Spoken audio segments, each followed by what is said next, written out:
Hello there. Welcome to the space.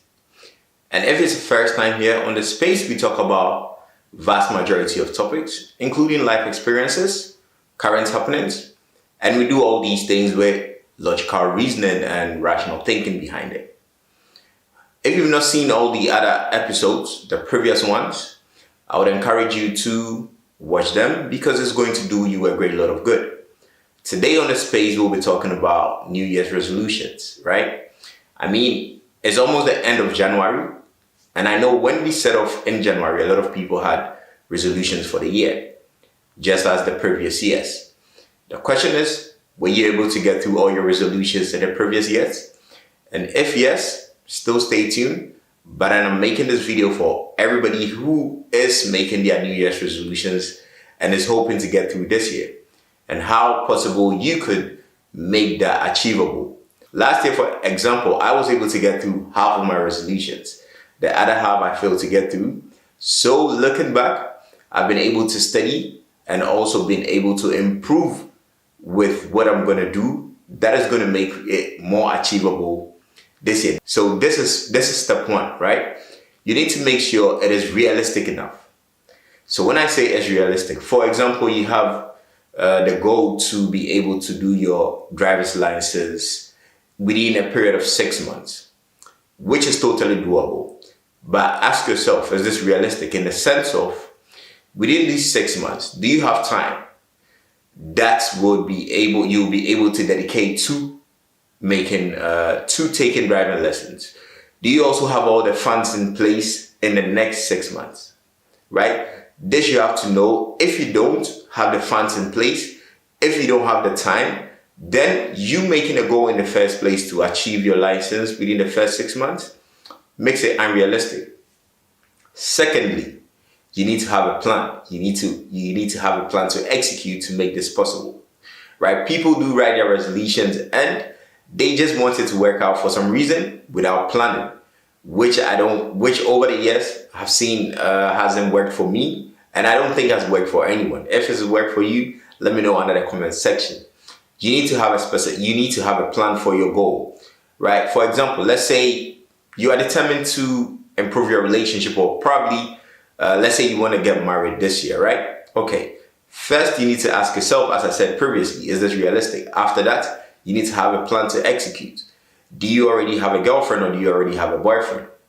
If you don't, then the plan is to first find a boyfriend or a girlfriend. I don't think you would want to marry nobody marries without a boyfriend or a girlfriend. I mean, you need to have that before you can get married, right? So the plan is to first find a boyfriend or a girlfriend. And how do you do this? You need to have a plan. Do you probably go out more? Maybe how's your circle looking like?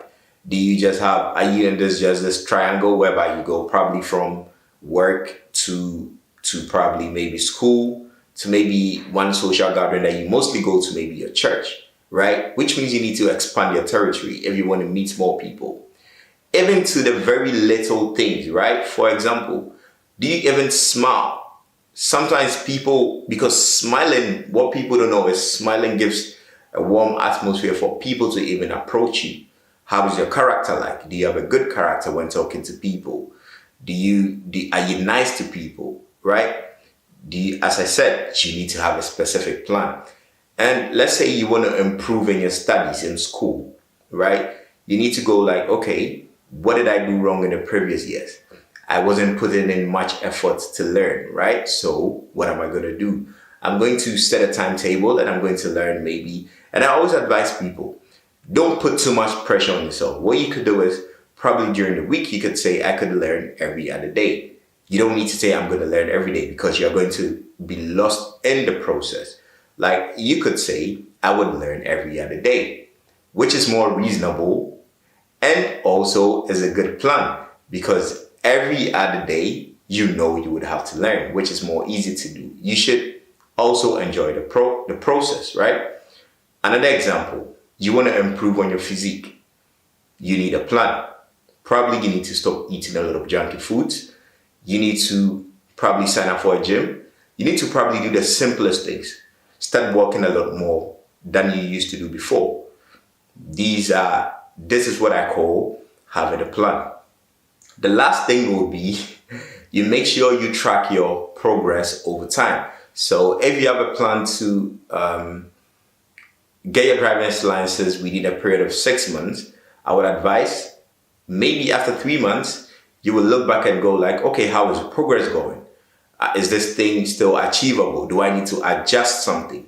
Right? So first, make sure this goal is realistic. Secondly, make sure you have a plan for it. Thirdly, put it in writing and track your progress. And probably you split the goal time in half. And in the middle, when you are in the middle, you track your progress and see how far you've come. With these things that I've also planned for myself to make sure my goals, my resolutions are met this year. And I hope it's also going to help you. Let me know how you plan to, what your goals are for this year, what the plan is, and we could share. If you've not set any other goals, right? If you think, oh, there's nothing, that there are no resolutions for me this year, I would advise you to think again and set it. In the sense of there are so many aspects of our lives that we could improve, right? Like you could improve your finances, you could improve your relationships with people, your family, right? So there are so many things you could improve. And I would say, look into them and try and make some resolutions for this year. Maybe improve yourself, right? So many things you could improve. So what I'm going to leave you with, again, with all the steps that I've given you, just know if you fail to plan, then you're planning to fail, right? And also a wise man that fails to plan, a fool with a plan is better than him. I'll leave it here and I'll see you in the next episode.